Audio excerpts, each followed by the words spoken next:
Magluluto po tayo ngayon ng chicken arroz caldo. Yan, narito po yung ating mga sangkap. Meron po tayong luya, bawang, chicken cubes, sibuyas. Yan po yung ating chicken. Tsaka po yung ating bigas. Gigisa po muna natin yung ating manok na gagamitin. Lagay po tayo ng mantika.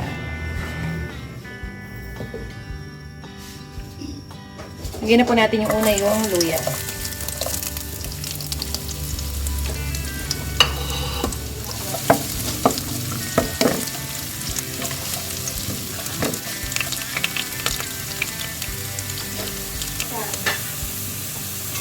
Lagyan na po natin sunod yung bawang.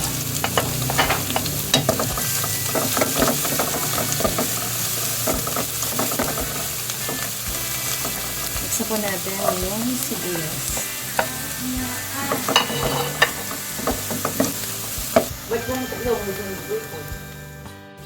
Lagyan na po natin yung chicken. 2 kilos po itong chicken na to. Kasi gusto nila maraming sahog para masarap. Parang ano lang to. Yung mas marami yung chicken, isa po din sa kanin.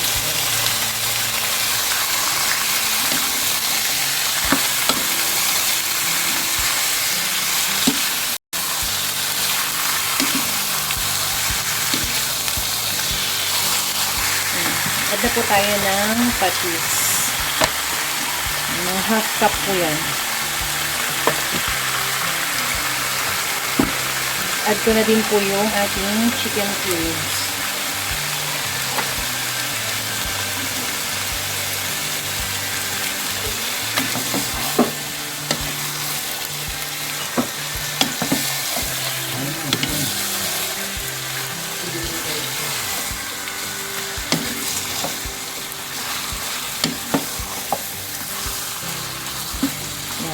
Pantong muna natin para lumabas yung katas ng manok. Yan. Titingnan niyo po yan, yung katas ng manok, yan, lumabas na siya. Pero wala akong nilagay na tubig dyan. Yan. Hintayin po natin na matuyo ito. Yan.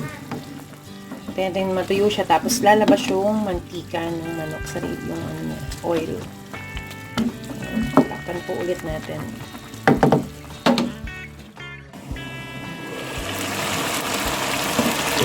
Yan. Kung mapapansin niyo po, ayan. Lumabas na yung oil ng chicken natin. Yan na po yung sign na okay na siya. Yan. Tanggal na yung lansa niya. Yun. Ayan. Gawin na po natin yung ating lugaw.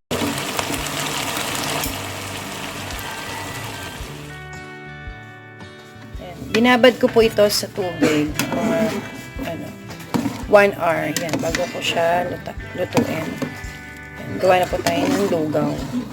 Hindi ko po muna agad sinasama yung chicken para hindi siya madurog.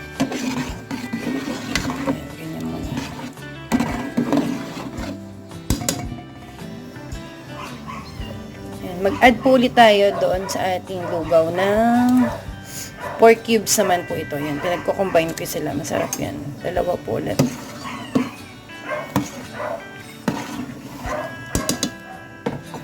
Tapos lagay po tayo ulit ng patis.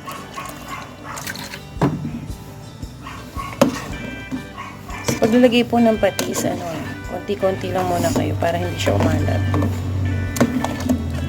Hiyaan lang po natin na maluto yung pinaka yung kanin na yan. Mas madali po siya pag binabad kasi. Lagi po natin titingnan na. Lagi natin siyang haluin kasi madali siyang pumakat doon sa ilalim para hindi siya masunog. Yan. Kung mapapansin po ninyo, ayan maglapot na siya. Mag-add lang tayo lagi ng hot water. Yan, para mas madali siyang kumulok. Kaya po hot water na agad yung nilalagay ko.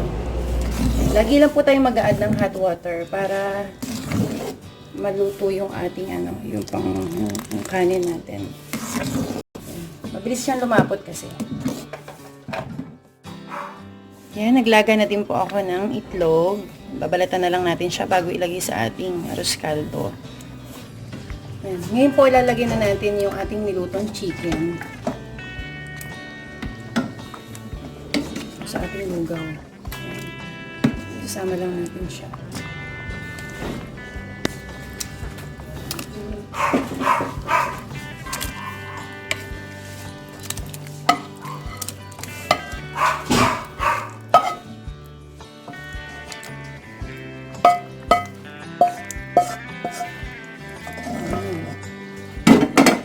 Chicken.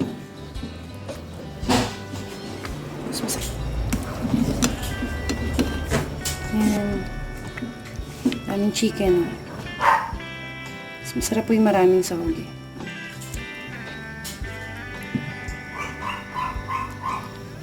Tapos lagyan po natin ng onion leeks. Ayan. Lalagyan po tayo ng onion leeks.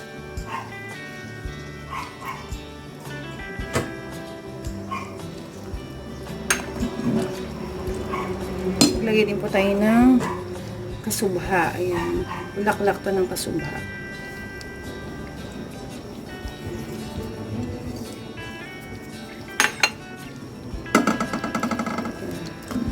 So, kung gusto niyo po ng mas malabnaw, mag-add lang kayo ng hot water.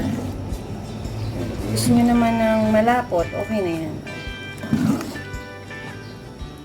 Kailangan po lutong-luto yung kanin lang. Ayan, ganyan siya. Oh. Yung nakaano na siya.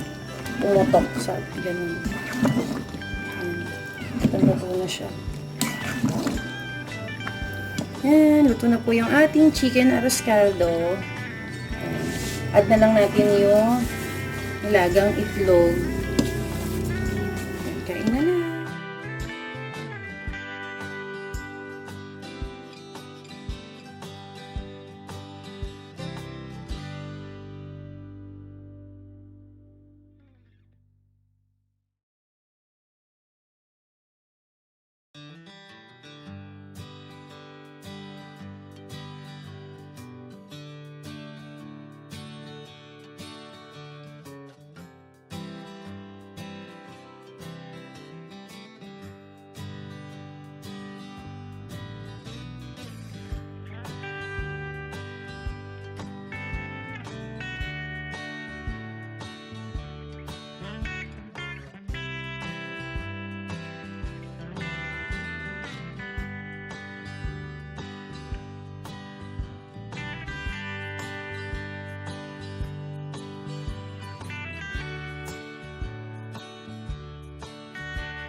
Good morning, everyone! Magandang buhay! Welcome po ulit ngayon sa isa na namang episode ng Leviestrip. Ayan, so kain na po tayo ng chicken Arroz Caldo.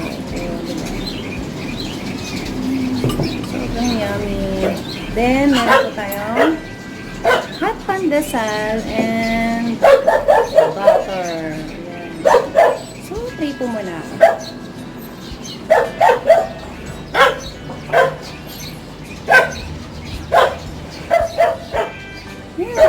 Ayan, na po. Pasensya na po kayo ulit kung maingay na naman po yung aso sa aming kapitbahay. Then, coffee.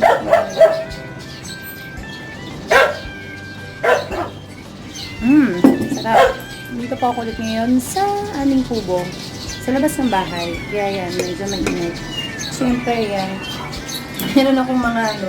Yung nakita niyo po sa video nung tortang talong ako, di ba? May mga pusa. Yan o nga. Andito sila ngayon sa kubo. Ding ding!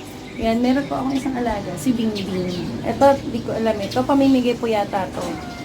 And then kay Jody. Ito, mapupunta kay Jody. Ito si Bongbong. Yan. Si Bingbing yung may iwan po. Si Bingbing po yung may iwan sa akin. Ito si Bongbong. Ang cute. Tsaka si Bang Bang. Pupunta to kay Jody. Hello, Jody. Ingat kayo dyan. Ayan. Ayan sila. Yan, kainan na po. Sobrang sarap. Ako, nanghihingi na sila ng food nila. Pero nag-cat food naman na po sila kanina. Binigyan ko na sila ng cat food.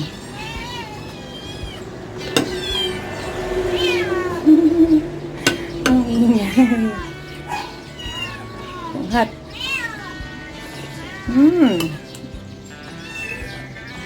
Sarap, sarap.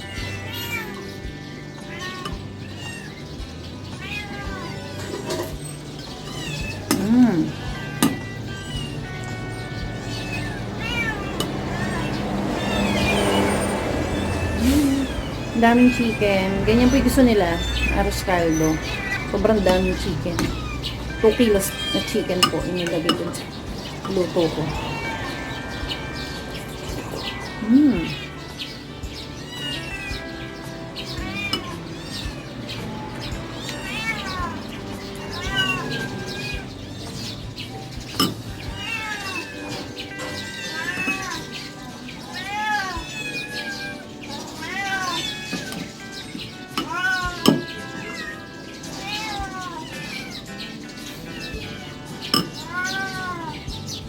Pasensya na po kayo. Ang ingay ng aking mga alaga.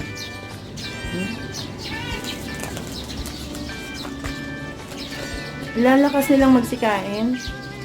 Sobra.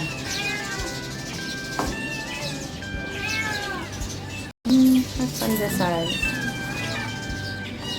Hanapin ng butter. Ang sarap yung breakfast. Day, ano na po ata ngayon ng community ko, enhanced community quarantine. Not sure kung day 9 na or day 8. So, hindi ko naman nga kasi binibilang. Nahayaan ko lang siya. Bahala na siya sa buhay niya kung makahayaan ko na ba. Parang hindi ka naiinit, diba? Yun. Kaya hindi po ako sure kung day 8 or 9 na ngayon. Yung araw nito.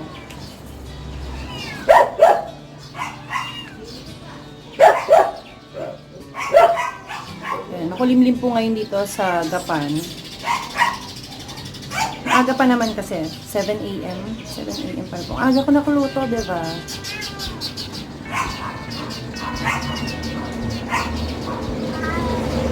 Kahit po wala kasing pasok, maaga pa rin talaga ako na nagigising. Kapag pa naman ako.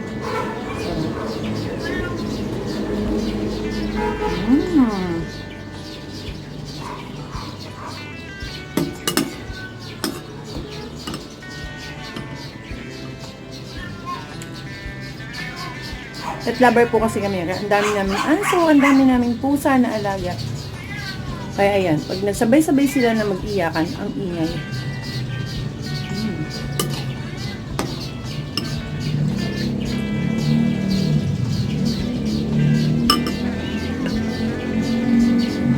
Patay, ang sarap.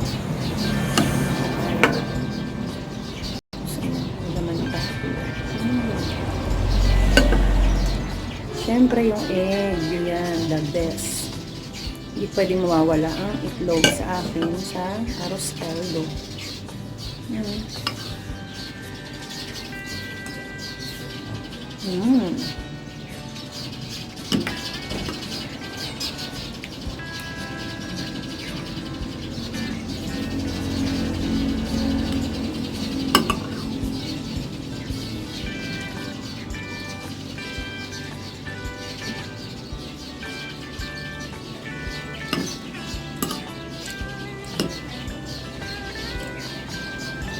Sarap.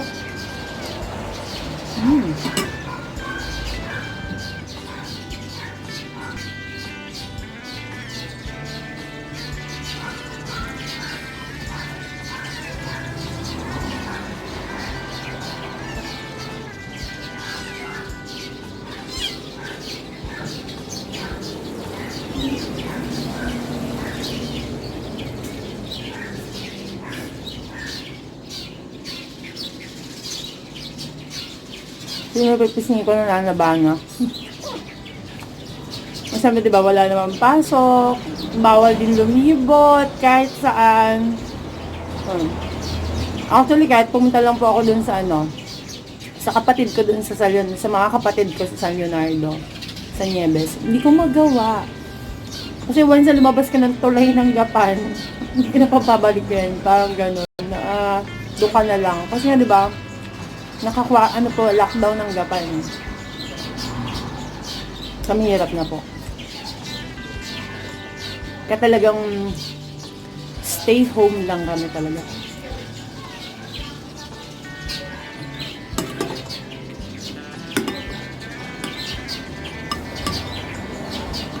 Stay home, homestay. Ano naman doon? Yun na yun.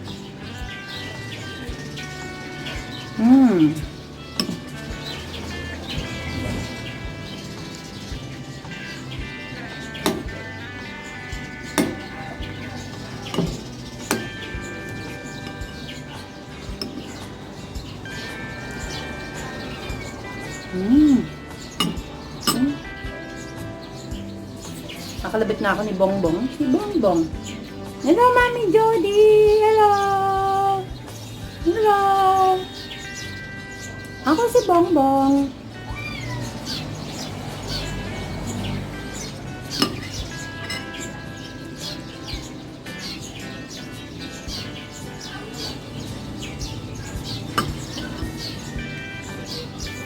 Siyempre, coffee. Ang sarap. Perfect ng pandasal.